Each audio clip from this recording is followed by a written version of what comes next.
para vodum asa querer querer. Jolé para vodum asa querer querer. Olé para vodum asa querer querer. Olé para vodum asa querer querer. Jolé para vodum asa querer querer. Olé para vodum asa querer querer. Mensageiro a diabo. Wilson do Ogum. Babato Alagenã. Com a ida dos brancos à África, tiveram contato com o culto dos orixás e dentre eles conheceram Exu dos Yorubá, o qual é venerado pelos Fons como Vodun Leba ou Elebara, e com o contato atribuíram dupla identidade a essa divindade, a do deus fálico greco-romano Príapo e a do diabo dos judeus e cristãos. A primeira devido às representações materiais e símbolos fálicos do orixá Vodun, a segunda em razão de suas atribuições específicas no panteão dos orixás e Voduns e suas qualificações morais narradas pela mitologia, que o mostra como um orixá que contraria as regras mais gerais de conduta aceitas socialmente, embora não sejam conhecidos mitos de Exu que o identifiquem com o diabo. Embora os brancos dominadores e sem conhecimento de tal divindade não aceitavam. Exu é de caráter violento, irascível, astucioso, grosseiro, vaidoso, indecente, assim sendo os primeiros missionários, espantados com tal descrição o igualaram ao diabo e fizeram dele o símbolo de tudo que é maldade, perversidade, abjeção e ódio, em oposição à bondade, pureza, elevação e amor de Deus. Desta forma todos os que tinham formação crista e que estiveram em território Fon ou Yorubá entre os séculos XVIII e XIX, descreveram Exu sempre ressaltando aqueles aspectos que o mostravam, aos olhos ocidentais, como entidade destacadamente sexualizada e demoníaca. Um dos primeiros escritos, se não o primeiro, diz que, a 1/4 de légua do Fortes Dalmianos há um deus Príapo, feito grosseiramente de terra, com seu principal atributo, o falo, que é enorme e exagerado em relação à proporção do resto do corpo. Outro escrito diz, as partes baixas, a genitália da estátua são grandes, desproporcionadas e expostas da maneira mais nojenta. Existem outros escritos e não menos desfavoráveis que estes. Diante estes escritos e outros nunca mais Exu se livraria da imputação dessa dupla visão, condenado a ser o orixá mais incompreendido e caluniado do panteão afro-brasileiro. Para os antigos Yorubais, os homens habitam a terra, o Aie, e os deuses orixás, o Orum. Mas muitos laços e obrigações ligam os dois mundos. Os homens alimentam continuamente os orixás, dividindo com eles sua comida e bebida, os vestem, adornam e cuidam de sua diversão. Os orixás são parte da família, são os remotos fundadores das linhagens cujas origens se perdem no passado mítico. Em troca dessas oferendas, os orixás protegem, ajudam e dão identidade aos seus descendentes humanos. Também os mortos ilustres merecem tal cuidado, e sua lembrança os mantém vivos no presente da coletividade, até que um dia possam renascer como um novo membro de sua mesma família. É essa a simples razão do sacrifício, alimentar a família toda, inclusive os mais ilustres e mais distantes ancestrais, alimentar os pais e mães que estão na origem de tudo, os deuses. Numa reafirmação permanente de que nada se acaba e que nos laços comunitários estão amarrados, sem solução de continuidade, o presente da vida cotidiana e o passado relatado nos mitos, do qual o presente é reiteração. As oferendas dos homens aos orixás devem ser transportadas até o mundo dos deuses. Exu tem este encargo, de transportador. Também é preciso saber se os orixás estão satisfeitos com a atenção a eles dispensada pelos seus descendentes, os seres humanos. Exu propicia essa comunicação, traz suas. Parte 02. Mensagens, é o mensageiro. É fundamental para a sobrevivência dos mortais receber as determinações e os conselhos que os orixás enviam do Aie. Exu é o portador das orientações e ordens, é o porta-voz dos deuses e entre os deuses. Exu faz a ponte entre este mundo e mundo dos orixás, especialmente nas consultas oraculares. Como os orixás interferem em tudo o que ocorre neste mundo, incluindo o cotidiano dos viventes e os fenômenos da própria natureza, nada acontece sem o trabalho de intermediário do mensageiro e transportador Exu. Nada se faz sem ele, nenhuma mudança, nem mesmo uma repetição. Sua presença está consignada até mesmo no primeiro ato da criação. Sem Exu, nada é possível. O poder de Exu, portanto, é incomensurável.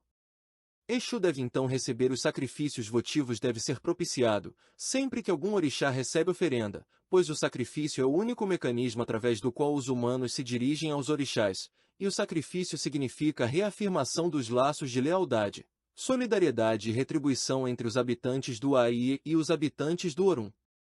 Sempre que um orixá é interpelado, Exu também o é, pois a interpelação de todos se faz através dele. É preciso que ele receba oferenda, sem a qual a comunicação não se realiza. Por isso é costume dizer que Exu não trabalha sem pagamento, o que acabou por imputar-lhe, quando o ideal cristão do trabalho desinteressado da caridade se interpôs entre os santos católicos e os orixás, a imagem de mercenário, interesseiro e venal. Como mensageiro dos deuses, Exu tudo sabe, não há segredos para ele, tudo ele ouve e tudo ele transmite. E pode quase tudo, pois conhece todas as receitas, todas as fórmulas, todas as magias. Exu trabalha para todos, não faz distinção entre aqueles a quem deve prestar serviço por imposição de seu cargo, o que inclui todas as divindades, mais os antepassados e os humanos. Exu não pode ter preferência por este ou aquele. Mas talvez o que o distingue de todos os outros deuses é seu caráter de transformador. Exu é aquele que tem o poder de quebrar a tradição, pôr as regras em questão, romper a norma e promover a mudança. Não é, pois, de se estranhar que seja considerado perigoso e temido, posto que se trata daquele que é o próprio princípio do movimento, que tudo transforma, que não respeita limites, e assim, tudo que contraria as normas sociais que regulam o cotidiano passa a ser atributo seu. Exu carrega qualificações morais e intelectuais próprias do responsável pela manutenção e funcionamento de tudo, inclusive representando o princípio da continuidade garantida pela sexualidade e reprodução humana, mas ao mesmo tempo ele é o inovador que fere as tradições. Um ente, portanto nada confiável, que se imagina, por conseguinte, ser dotado de caráter instável, duvidoso, interesseiro, turbulento e arrivista. Para um iorubá ou outro africano tradicional, nada é mais importante do que ter uma prole numerosa, e para garanti-la é preciso ter muitas esposas e uma vida sexual regular e profícua. É preciso gerar muitos filhos, de modo que, nessas culturas antigas, o sexo tem um sentido social que envolve a própria ideia de garantia da sobrevivência coletiva e perpetuação das linhagens, clãs e cidades. Exu é o patrono da cópula, que gera filhos e garante a continuidade do povo e a eternidade do homem. Nenhum homem ou mulher pode se sentir realizado e feliz sem uma numerosa prole, e a atividade sexual é decisiva para isso. É da relação íntima com a parte 03. Reprodução e a sexualidade, tão explicitadas pelos símbolos fálicos que o representam, que decorre a construção mítica do gênio libidinoso, lascivo, carnal e desregrado de Exu Elebara. Isso tudo contribuiu enormemente para modelar sua imagem estereotipada de orixá difícil e perigoso que os cristãos reconheceram como demoníaca.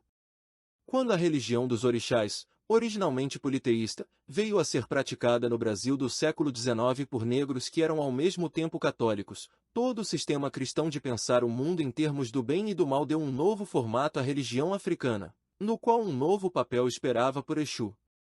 O sincretismo não é, como se pensa, uma simples tábua de correspondência entre orixás e santos católicos, assim como não representava o simples disfarce católico que os negros davam aos seus orixás para poder cultuá-los livre da intransigência do senhor branco. O sincretismo representa a captura da religião dos orixás dentro de um modelo que pressupõe, antes de qualquer coisa, a existência de dois polos antagônicos que presidem todas as ações humanas, o bem e o mal, de um lado a virtude, do outro o pecado. Essa concepção, que é judaico-cristã, não existia na África. As relações entre os seres humanos e os deuses, como ocorre em outras antigas religiões politeístas, eram orientadas pelos preceitos sacrificiais e pelo tabu, e cada orixá tinha suas normas prescritivas e restritivas próprias aplicáveis aos seus devotos particulares, como ainda se observa no candomblé, não havendo um código de comportamento e valores único aplicável a toda a sociedade indistintamente, como no cristianismo, uma lei única que é a chave para o estabelecimento universal de um sistema que tudo classifica como sendo do bem ou do mal, em categorias mutuamente exclusivas. No catolicismo, o sacrifício foi substituído pela oração e o tabu, pelo pecado, regrado por um código de ética universalizado que opera o tempo todo com as noções de bem e mal como dois campos em luta. O de Deus, que os católicos louvam nas três pessoas do Pai, Filho e Espírito Santo, que é o lado do bem, e o do mal, que é o lado do diabo em suas múltiplas manifestações. Abaixo de Deus estão os anjos e os santos, santos que são humanos mortos que em vida abraçaram as virtudes católicas, às vezes por elas morrendo.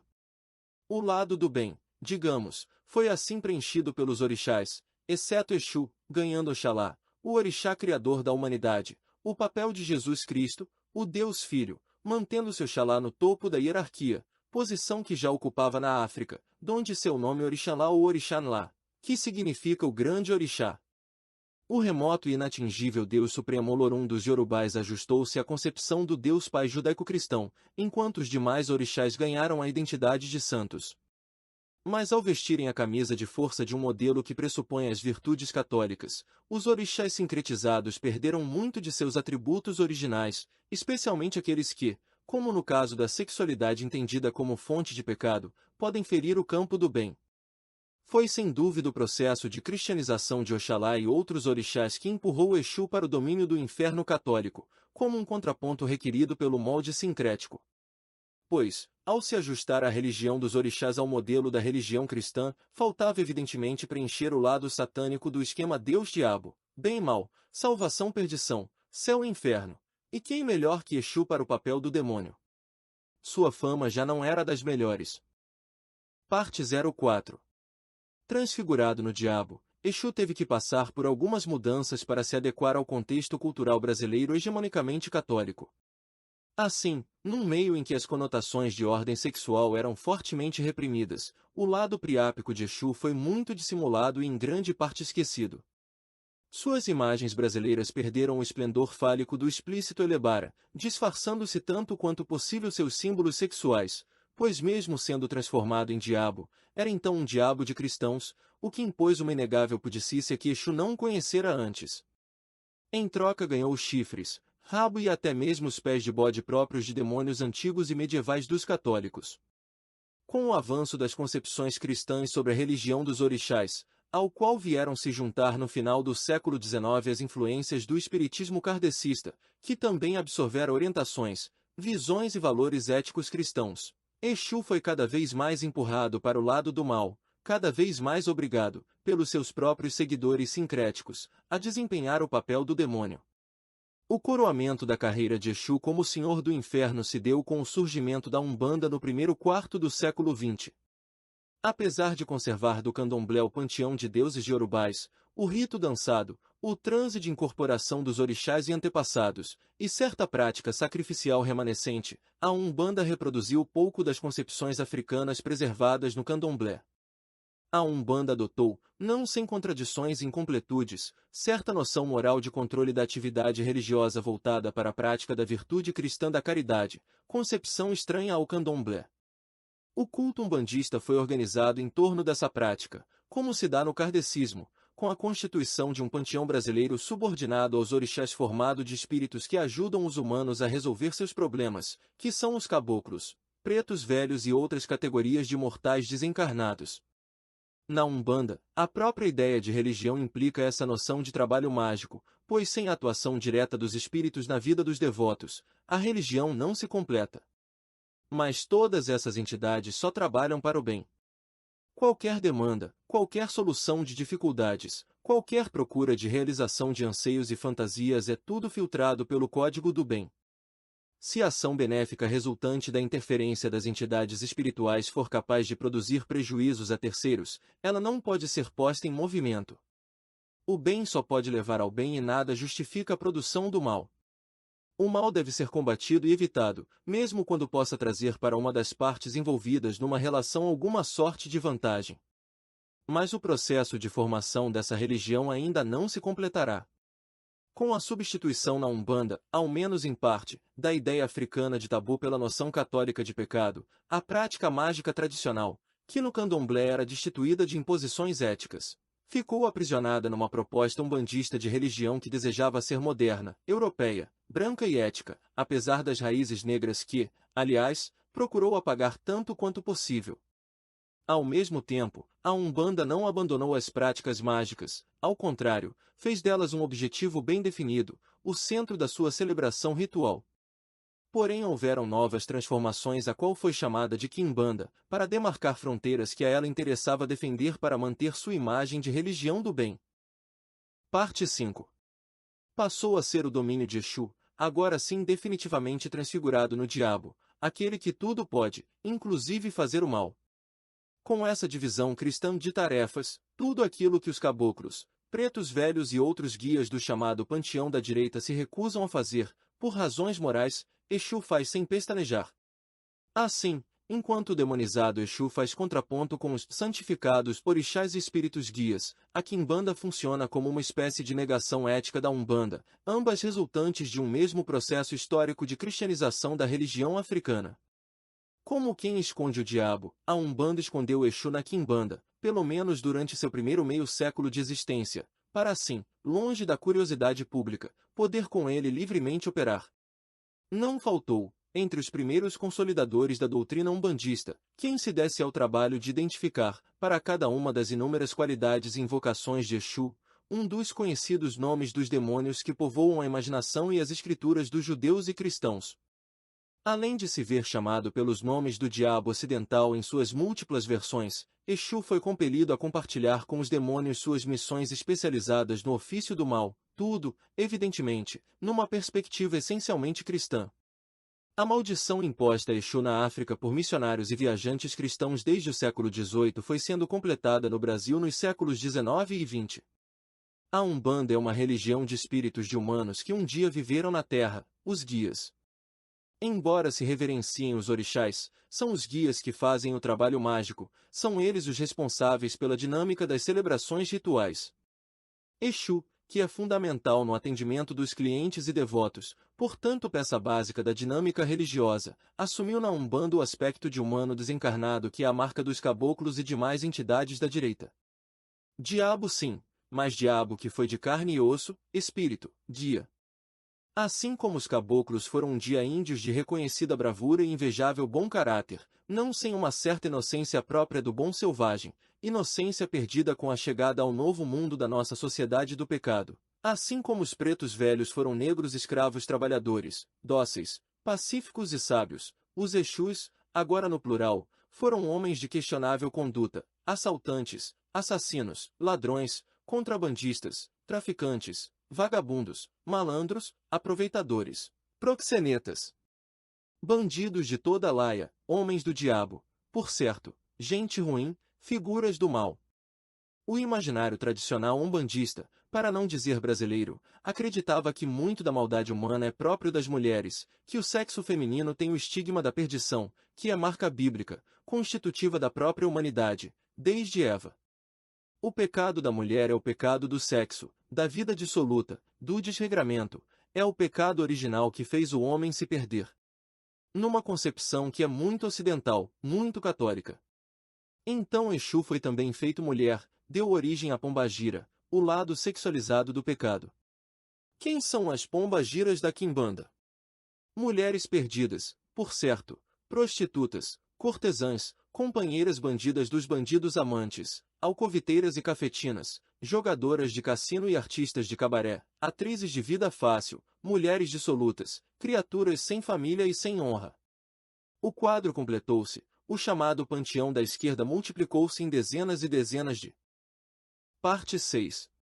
Exus e pombagiras, que atendem a todos os desejos, que propiciam mesmo a felicidade de duvidosa origem, que trabalham em prol de qualquer fantasia, que oferecem aos devotos e clientes o acesso a tudo que a vida dá e que restituem tudo que a vida tira. Não há limites para os guias da Quimbanda, tudo lhes é possível. Para a duvidosa moralidade quimbandista, tudo leva ao bem, e mesmo aquilo que os outros chamam de mal pode ser usado para o bem do devoto e do cliente, os fins justificando os meios. Esse é o domínio do Exu cristianizado no diabo.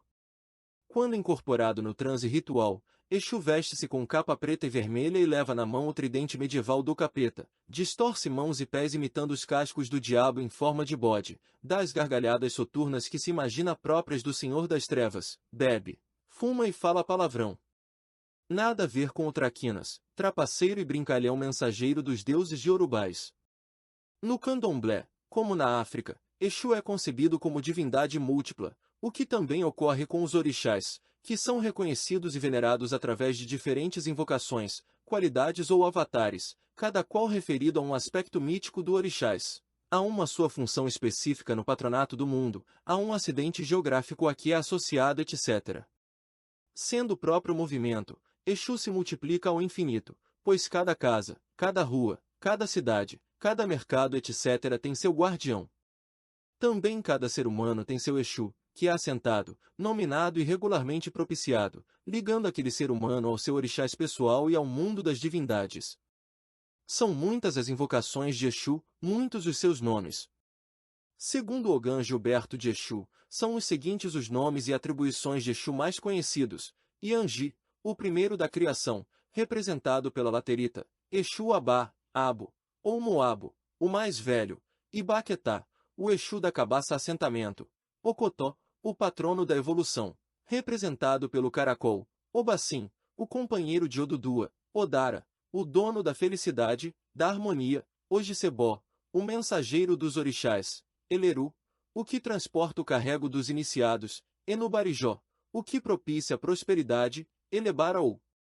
Leba, o que tem o poder da transformação, princípio do movimento, Bará, o dono dos movimentos do corpo humano, Olonão, Olonã, o senhor dos caminhos, e Corita Metá, o Exu que guarda as encruzilhadas, Olobé, o dono da faca ritual, Elebó, o Exu das oferendas, Oduzó ou Olodu, o guardião do oráculo, Elepo, o senhor do azeite de dendê, e Iná, o fogo, o patrono da comunidade que é reverenciado na cerimônia do padê.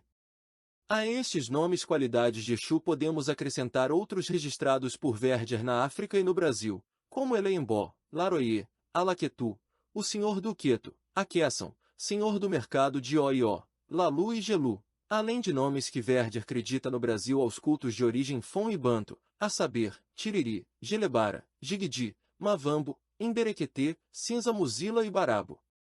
A maioria desses nomes e atribuições, originalmente africanos, é preservada nas casas de candomblé de linhagens mais ligadas à preservação e recuperação das raízes.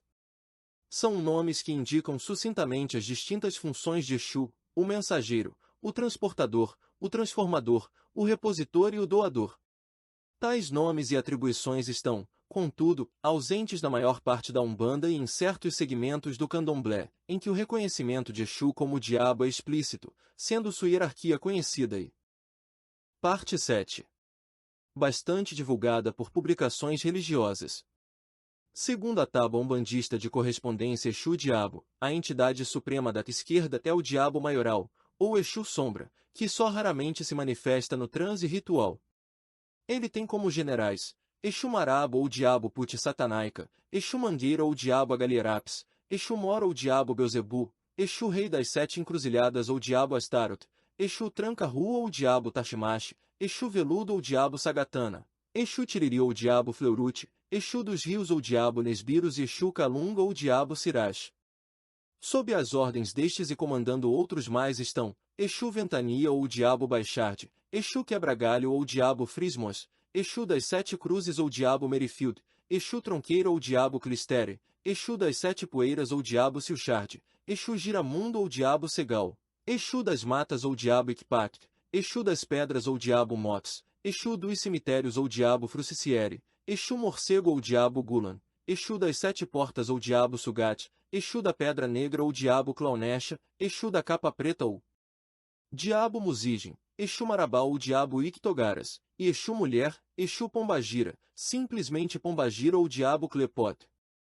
Mas há também os Exus que trabalham sob as ordens do Orixá Omulu, o Senhor dos Cemitérios, e seus ajudantes Exu Caveira ou Diabo Sergulat e Exu da Meia-Noite ou Diabo Ael, cujos nomes mais conhecidos são Exu Tata Caveira, Proculo, Exu Brasa, Aristum, Exu Mirim, Sergut, Exu Pemba, Brulefer, e Exu Pagão ou Diabo Bulcons, Omolubá.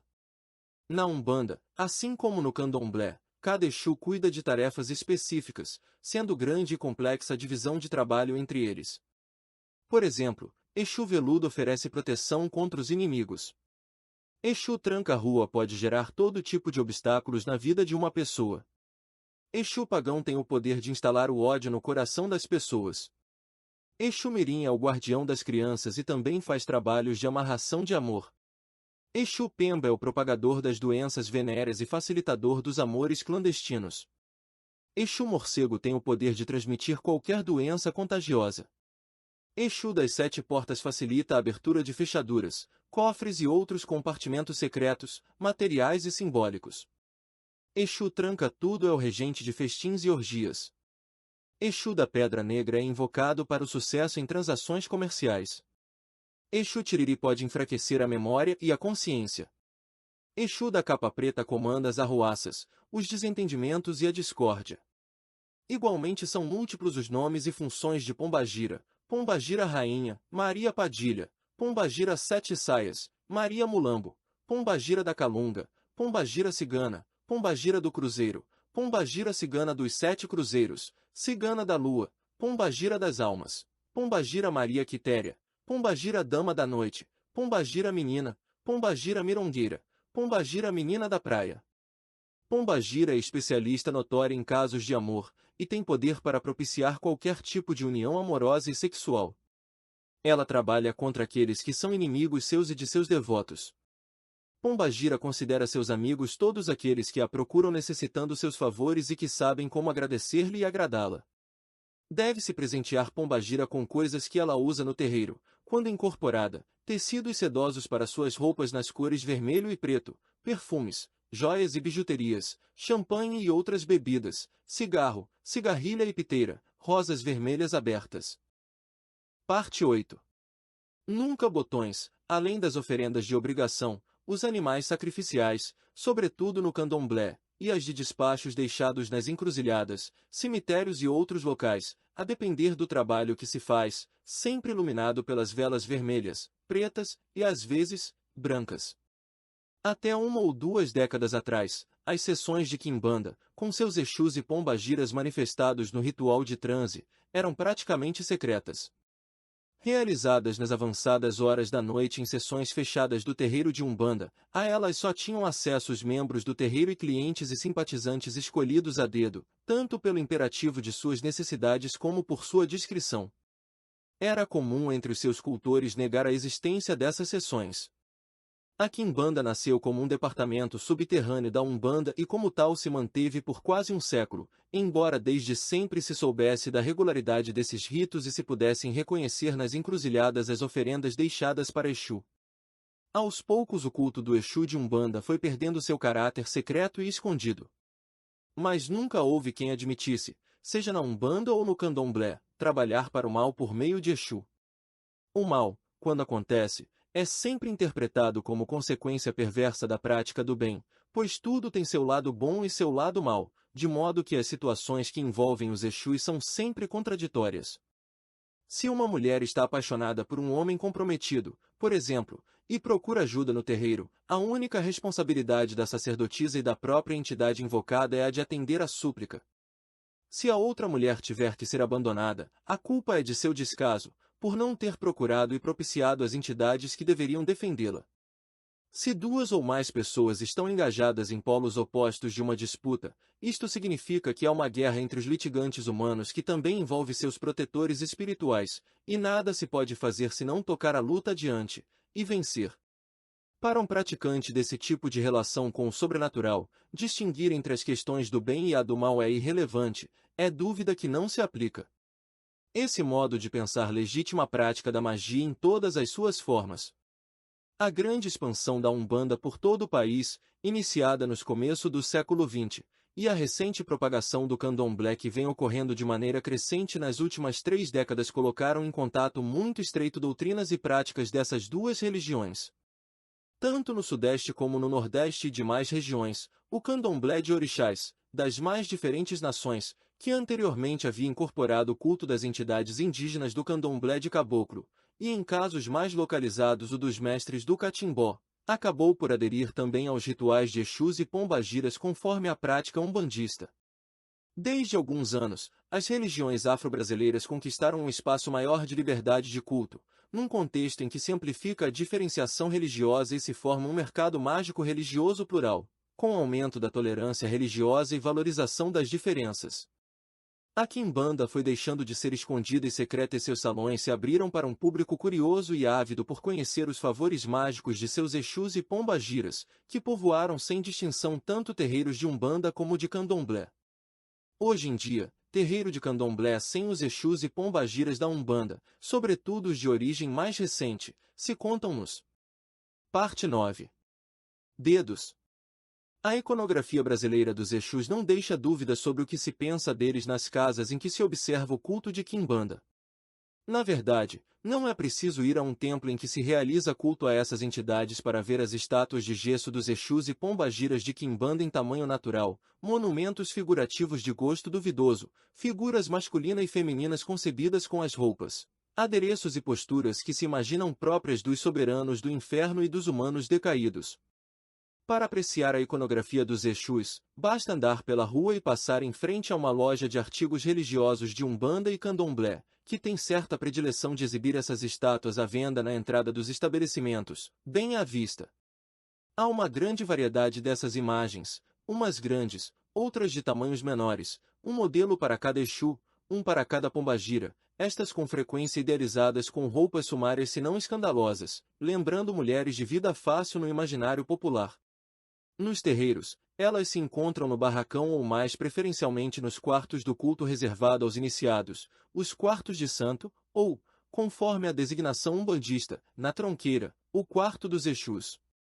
Nos candomblés, em que o uso de imagens figurativas é acessório e menos frequente onde as divindades são obrigatoriamente representadas por símbolos elementais consagrados nos assentamentos ou altares, como o seixo do rio ou do mar, a pedra de raio, o arco e flecha de ferro, o aro de chumbo, o pilão de prata etc. A representação sagrada de Exu, o orixá, é o tridente de ferro, que no antigo mundo grego era a ferramenta de Netuno e na cristandade é o símbolo do demônio.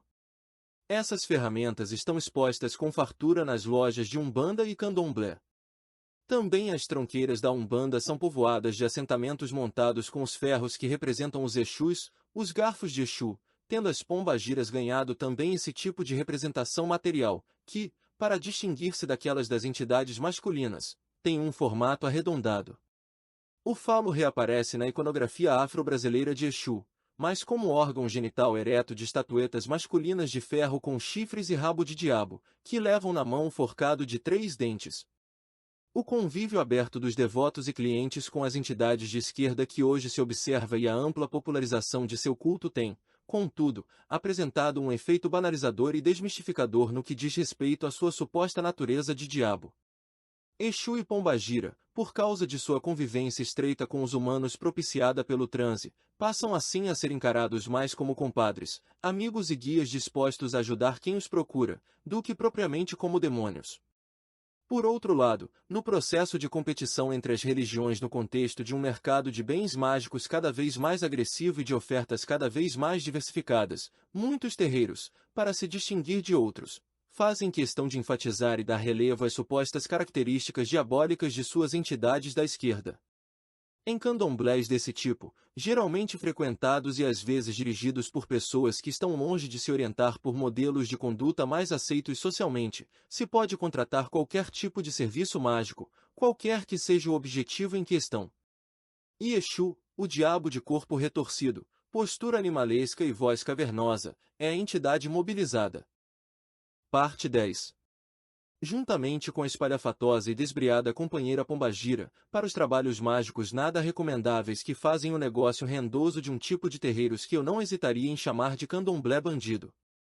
Nesse tipo de paródia religiosa, que representa o degrau mais baixo da histórica decadência a que Exu foi empurrado pelo sincretismo, o culto aos orixás é pouco significativo, fazendo-se uma ou outra festa ao ano para os orixás apenas para legitimar as sessões dedicadas às imitações degradadas do orixá mensageiro.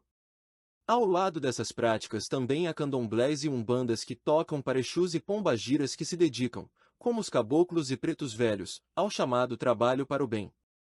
Interessante que esses Exus do bem são frequentemente considerados como entidades batizadas, convertidas e cristianizadas, já muito distantes tanto da África como da Quimbanda, com os atributos que lhes deram fama totalmente neutralizados. Já nem são Exus, são espíritos de luz, completamente vencidos pela influência kardecista, o outro modelo sincrético da Umbanda, além do catolicismo. O preceito segundo o qual Exu sempre recebe oferenda antes das demais divindades serem propiciadas, e que nada mais representa que o pagamento adiantado que Exu deve ganhar para levar as oferendas aos outros deuses, acabou sendo bastante desvirtuado. Passou-se a acreditar que as oferendas e homenagens preliminares a Exu devem ser feitas para que ele simplesmente não tumultue ou atrapalhe as cerimônias realizadas a seguir. Grande parte dos devotos dos orixás pensam e agem como se Exu devesse assim ser evitado e afastado, momentaneamente distraído com as homenagens, neutralizado como o diabo com que agora é confundido. Seu culto transformou-se assim num culto de evitação. Isto pode ser observado hoje em qualquer parte do Brasil, na maior parte dos terreiros de Candomblé e Umbanda, e também na África e em Cuba. Faz-se a oferenda não para que Exu cumpra sua missão de levar aos orixás as oferendas e pedidos dos humanos e trazer de volta as respostas, mas simplesmente para que ele não impeça por meio de suas artimanhas, brincadeiras e ardis a realização de todo o culto. Exu é pago para não atrapalhar, transformou-se num empecilho, num estorvo, num embaraço. Como se não bastasse, é tido como aquele que se vende por um prato de farofa e um copo de aguardente. A metamorfose de Exu em guia de Quimbanda o aproximou bastante dos mortais, mas implicou a perda do status de divindade. Exu passou por um processo de humanização, que é ao contrário do que usualmente acontece nas religiões de antepassados, em que os homens são divinizados depois da morte, tendo Exu seguido uma trajetória inversa àquela de orixá como Xangô, que um dia foi rei de carne e osso entre os humanos. A concepção de Exu como espírito desencarnado contribuiu para a banalização de sua figura de diabo. Para a grande parte dos umbandistas e seguidores do candomblé que agregaram as práticas da quimbanda à celebração dos orixás, os Exus estão de fato mais próximos dos homens que do diabo, mas mesmo assim seu campo de ação mágica ainda é recoberto de vergonha, medo e embaraço, pois ainda que não sejam o próprio diabo, as chamadas entidades da esquerda trabalham para a mesma malfazeja causa. É evidente que em certos terreiros da religião dos orixás, sobretudo em uns. Parte 11. Poucos candomblés antigos mais próximos das raízes culturais africanas, cultiva-se uma imagem de Exu calcado em seu papel de orixá mensageiro dos deuses, cujas atribuições não são muito diferentes daquelas trazidas da África. Nesse meio restrito, sua figura continua sendo contraditória e problemática, mas é discreta sua ligação sincrética com o diabo católico. O mesmo não ocorre quando olhamos para a imagem de Exu cultivada por religiões oponentes, imagem que é largamente inspirada nos próprios cultos afro-brasileiros e que descrevem Exu como entidade essencialmente do mal. A imagem de Exu consolidada por essas religiões, especialmente as evangélicas, que usam fartamente o rádio e a televisão como meios de propaganda religiosa, extravasa para os mais diferentes campos religiosos e profanos da cultura brasileira e faz dele o diabo brasileiro por excelência. Não podemos deixar de considerar que a recente expansão do candomblé por todo o país se fez a partir de uma base umbandista que se formou antes da transformação do candomblé em religião aberta a todos, sem fronteiras de raça, etnia ou origem cultural.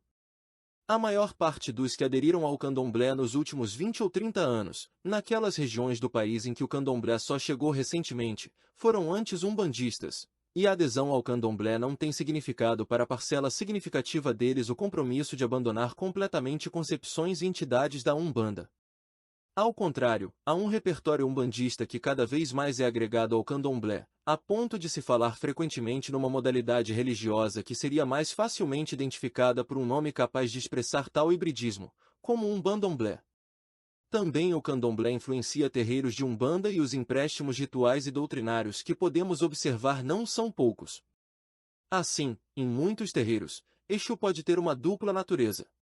Ele pode ser cultuado, no mesmo local de culto e pelas mesmas pessoas, como o mensageiro mais próximo do orixá africano e como o espírito desencarnado mais próximo dos humanos.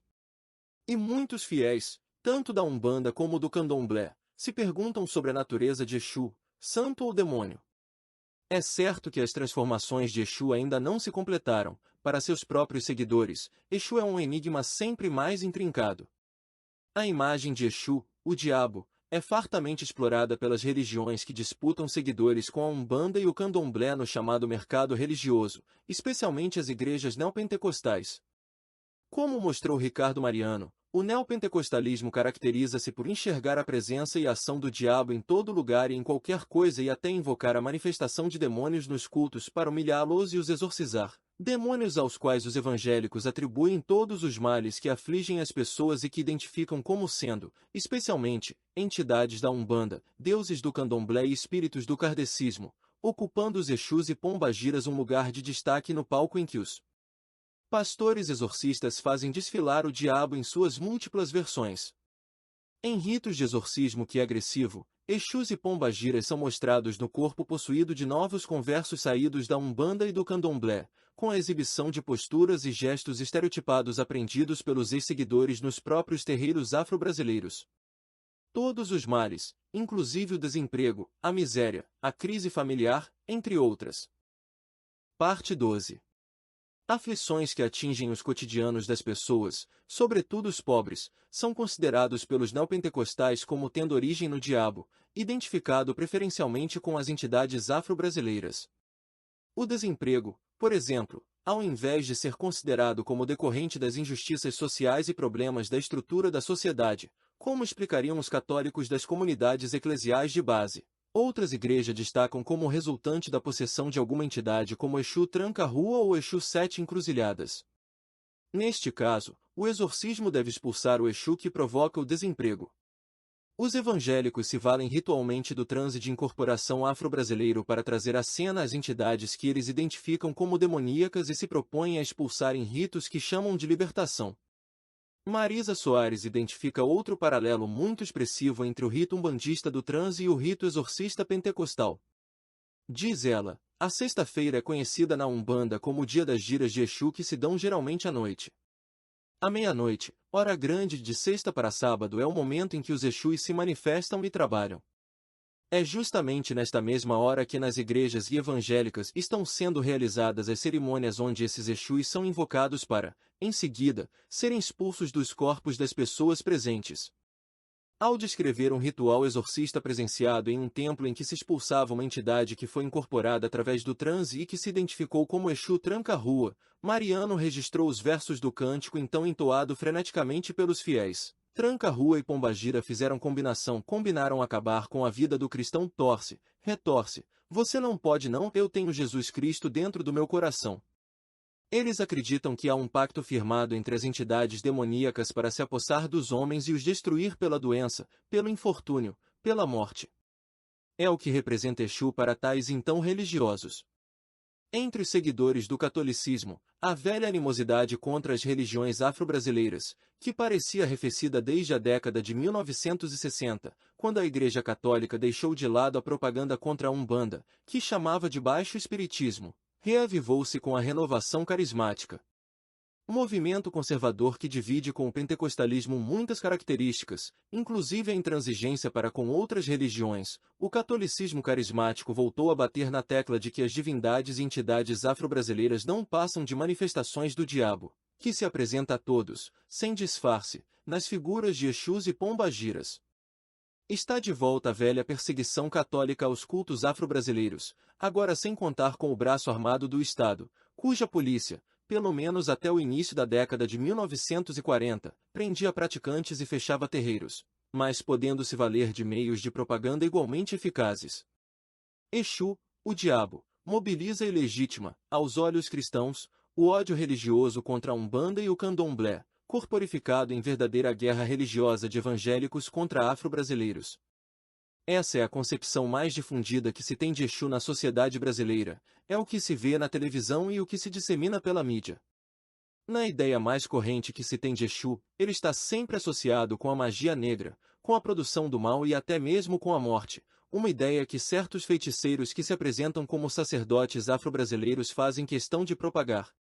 É amplo o espectro da Parte 13. Contra a propaganda que vitimiza o orixá mensageiro, contra o qual parece confluírem as mais diferentes dimensões do preconceito que envolve em nosso país os negros e a herança africana. De fato, em vários episódios de magia negra ocorridos recentemente no Brasil, com o assassinato de crianças e adultos, Exu e Pombagira têm sido apontados pela mídia como motivadores e promotores do ato criminoso. Num desses casos, ocorrido na década de 1980, no Rio de Janeiro, um comerciante foi morto a mando da mulher por causa de sua suposta impotência sexual. Depois de ter fracassado a aplicação de vários procedimentos mágicos supostamente recomendados por Pombagira, ela mesma teria sugerido o uso de arma de fogo para que a mulher se livrasse do incapaz e incômodo marido.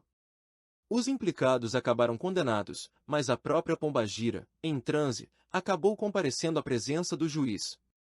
E lá estavam todos os ingredientes que têm, por mais de 2 séculos, alimentado a concepção demoníaca que se forjou de Exu entre nós: sexo, magia negra, atentado à vida, crime.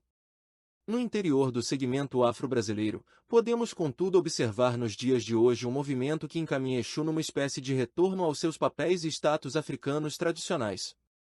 Em terreiros de candomblé que defendem ou reintroduzem concepções, mitologia e rituais buscados na tradição africana, tanto quanto possível, especialmente naqueles terreiros que têm lutado por abandonar o sincretismo católico, Exu é enfaticamente tratado como um orixá igual aos demais, buscando-se apagar as conotações de diabo, escravo e inimigo que lhe têm sido comumente atribuídas. No candomblé cada P0 art. 14.